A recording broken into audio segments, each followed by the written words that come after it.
This is Fahad Aziz from Rice institute and consultant. अच्छा, आज का जो हमारा टॉपिक है वो है व्हाट इज़ रिस्क।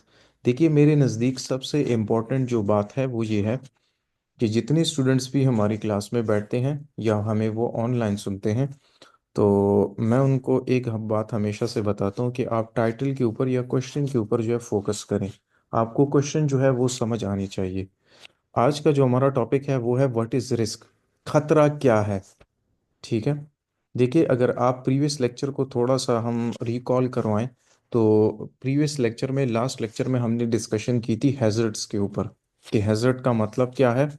हैजर्ड का मतलब है खतरा, और उसकी आउटलाइनिंग या डेफिनेशन थी something with the potential to cause harm.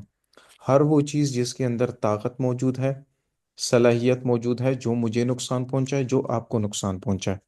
आज हम उसी के साथ थोड़ा बहुत या काफ़ी फेमिलियर एक टॉपिक और भी डिस्कस करेंगे, व्हाट इज़ रिस्क। ऐसा पॉसिबल है कि अंग्रेजी के दो डिफरेंट वर्ड्स का उर्दू मानी एक जैसा हो। ऐसा पॉसिबल है, बहुत सारे वर्ड्स ऐसे हैं। ठीक है ना, तो इसके ऊपर आपने कंफ्यूज नहीं होना। ठीक है, तो आज हम डिस्कस करेंगे व्हाट इज़ रिस्क। रिस्क किसे कहा जाता है, रिस्क क्या है।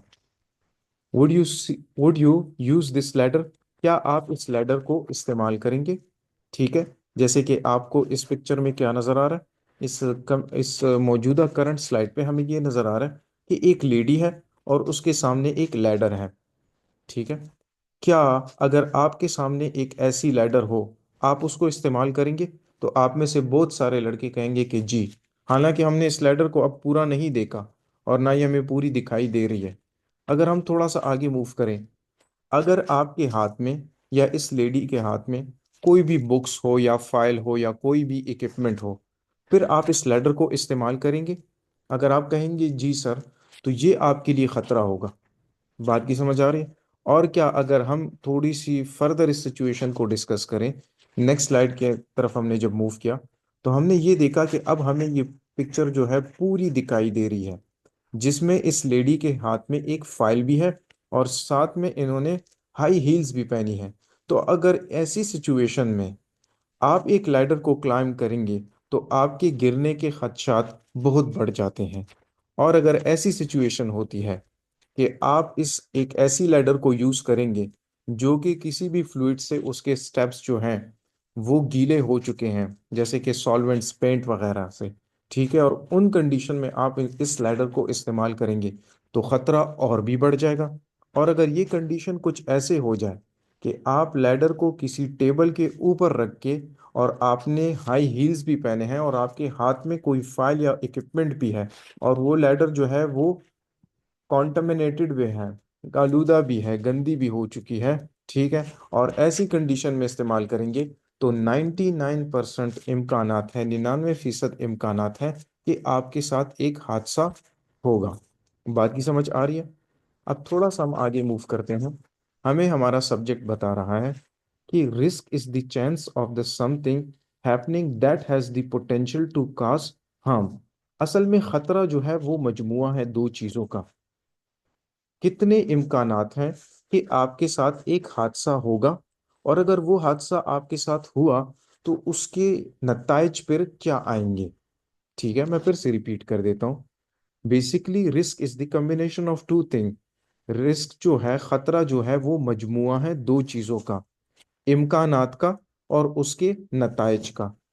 कितने इम्कानात हैं कि आपके साथ एक हादसा होगा, और अगर वो हादसा आपके साथ हुआ तो उसमें आपको कितनी शिद्दत से चोट लगेगी। जैसे कि मिसाल के तौर पे, एक एंट्री रूट है, आने जाने का एक रास्ता है, और उसमें आपने कोई भी इक्विपमेंट रख दी।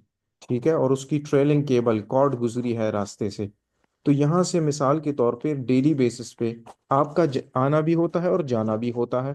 पांच छः और एक ऐसे और भी बनते बंदे हैं जो कि इसी सेम रूट से आते भी हैं और उसी सेम रूट से निकलते भी हैं, और यहाँ पे आपने एक कॉर्ड बिछाई है। तो यहाँ पे मैं कह सकता हूँ कि 95 to 98% चांसेस हैं कि कोई बंदा भी इस ट्रेलिंग केबल में ट्रिप हो सकता है। और अगर वो गिरेगा तो उसको माइनर चोट भी लग सकती है और सिवियर चोट भी लग सकती है। ठीक है। अब अगर हम इस पिक्चर को देखें, अगर आपने किसी भी कॉर्नर के ऊपर कोई चाय का कप रखा है या कॉफी का कप रखा है, और अभी बनी है बहुत गर्म टी है या कॉफी है, और आपने कॉर्नर पे रखी है और घर में बच्चे भी हैं मिसाल के तौर पे, तो कितने परसेंट इम्कानात हैं कि वो कप कोई भी बंदा अपनी तरफ उसको खींचेगा उसकी तरफ गिरेगी, या वो थोड़ा सा भी उसके साथ टच होगा और वो गिरेगी? लाजमी बात है 90 to 90% इम्कानात इस चीज़ के भी हैं। और अगर ये कॉफ़ी किसी के ऊपर गिरती है तो उसे जला जला सकती है। बात की समझ आ रही है? What are the risks from the 5 examples hazards in your workplace? जैसे कि इफ़ यू रिमेम्बर, हमने लास्ट लेक्चर के अंदर जो है डिस्कशन की थी हैजर्ड कैटेगरीज के ऊपर, कि हैजर्ड्स तो हमारे पास फिजिकल भी होते हैं, केमिकल भी होते हैं, बायोलॉजिकल भी होते हैं, साइकोलॉजिकल भी होते हैं, ऑर्गेनाइजेशनल भी होते हैं, मैकेनिकल भी होते हैं। 5-6 कैटेगरीज को हमने बहुत डिटेल के साथ डिस्कस किया था, अगर आप लोगों को याद हो तो। अब अगर आप यहाँ पे देखिए, एक एफएलटी है, फॉर्कलिफ्ट ट्रक है, जिसको ओवरलोड किया गया है, ठीक है? कितने परसेंट चांसेस हैं जब आप इसको ओवरलोड करेंगे, इसके ऊपर बहुत ज्यादा स्टैकिंग करेंगे, बहुत ज्यादा लोड रखेंगे, इसके गिरने के कितने इम्कानात हैं? लाजमी बात है, जब एक कैपेसिटी से वजन भी बढ़ेगा और इसके ऊपर आप बहुत ज्यादा स्टैकिंग करेंगे, तो इसके गिरने के इम्कानात 90 to 95% बढ़ेंगे। अगर आप अपने घर के अंदर कोई भी शेल्फ है, कोई भी अलमारी है, और उसका कोई भी ड्रॉर आप खुला छोड़ दें, तो कितने इम्कानात हैं कि उस पे कोई बंदा ट्रिप होगा या उसको चोट लगेगी? लाजमी बात है, अगर आप अपने ऑफिस के किसी टेबल का कोई ड्रॉर वगैरह या कोई अलमारी है उसका कोई ड्रॉर खुला छोड़ेंगे, और आपको पता है कि ऑफिस में लोगों की तादाद भी 5 से 8 है या 10 है, तो यहाँ पे चोट लगने के इम्कानात 90% है। किसी को माइनर चोट भी लग सकती है और मेजर चोट भी लग सकती है। अच्छा, रिस्क को तो थोड़ा बहुत शायद आप लोगों ने समझ लिया होगा कि रिस्क क्या है। Basically risk is the combination of 2 things. खतरा जो है वो 2 चीजों का मजमुआ है, इम्कानात और उसके शिद्दत का। What is risk assessment? देखिए, रिस्क तो आपने समझ लिया कि खतरा है और मजमुआ है 2 चीजों का। असेसमेंट किसे कहते हैं? असेसमेंट एसेस से निकला है, और एसेस का मतलब है तशखीस करना। सो यहाँ पे हम हमारा क्वेश्चन क्या है, व्हाट इज रिस्क असेसमेंट? खतरों की तशखीस किसे कहते हैं, या खतरों की तशखीस किसे कहा जाता है, और ये कैसे होती है ये भी आपको समझाऊंगा। देखिए, अगर आप देखिए, अगर आपके घर में बच्चे हैं, ठीक है, और स्टेयर्स में उनकी प्रोटेक्शन के लिए कुछ भी नहीं है, तो यहाँ पे 99% इम्कानात हैं कि एक बच्चा अगर स्टेयर्स की तरफ आता है और यहाँ पे कोई बैरिकेशंस नहीं है, तो इसकी फॉल होगी। और अगर फॉल होगी तो नतीजा बहुत सिवियर भी आ सकता है, और अगर किस्मत अच्छी हुई तो माइनर भी आ सकता है। बात की समझ आ रही है? तो रिस्क असेसमेंट किसे कहा जाता है? खतरों की तशखीस करना। देखिए, let me give you a simple example. आप रेगुलर बेसिस पे रोड क्रॉस करते हैं ना? आप बोलेंगे जी सर बिल्कुल करते हैं। हम रेगुलर बेसिस पे जब रोड क्रॉस करते हैं ना, तो हम रोड के लेफ्ट साइड को भी देखते हैं, राइट साइड को भी देखते हैं। क्यों देखते हैं? कि कहीं लेफ्ट राइट से गाड़ी तो नहीं आ रही। जब नहीं आ रही होती तो हम रोड को क्रॉस करते हैं। तो बेसिकली रिस्क असेसमेंट हमारी जिंदगी का, हमारी रूटीन का एक हिस्सा है, जिसे हम डेली बेसिस पे कैरिड आउट करते हैं। खतरों की तशखीस करना। बात की समझ आ रही है? अब देखिए, जैसे कि सब्जेक्ट कह रहे हैं कि रिस्क असेसमेंट आप करें। रिस्क असेसमेंट जो है, it is a formal process of identifying hazards associated with your work environment.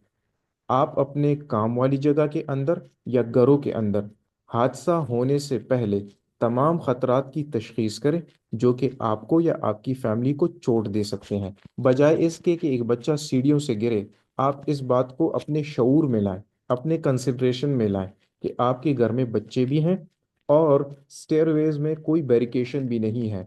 तो चांसेस हैं कि कोई भी बच्चा गिर सकता है, और अगर गिरा तो उसके सिर में या बाजू में चोट लग सकती है। तो इसको हम चोट से कैसे बचा सकते हैं? अगर स्टेयरवेज में कोई बैरिकेशन नहीं है, तो आप यहाँ पे बैरियर्स लगा दें। बैरियर्स लगा दिए, अब अगर बच्चा सीढ़ियों के नज़दीक भी आएगा तो वो गिरेगा नहीं। तो इसकी आपने खतरों की तशखीस भी की और साथ में उसको कंट्रोल भी कर दिया। अच्छा, व्हाट इज रिस्क असेसमेंट? फिर वही क्वेश्चन पूछा जा रहा है कि खतरों की तशखीस क्या है। जैसे कि आप यहाँ पे देख रहे हो कि एक वेयर हाउस है जहाँ पे स्टैकिंग हुई है, मुख्तलिफ मटेरियल है, या कुछ क्रेट्स या कॉटन्स वगैरह पड़े हैं, और साथ में यहाँ पे क्या है, फर्श जो है वो फर्श गीली हो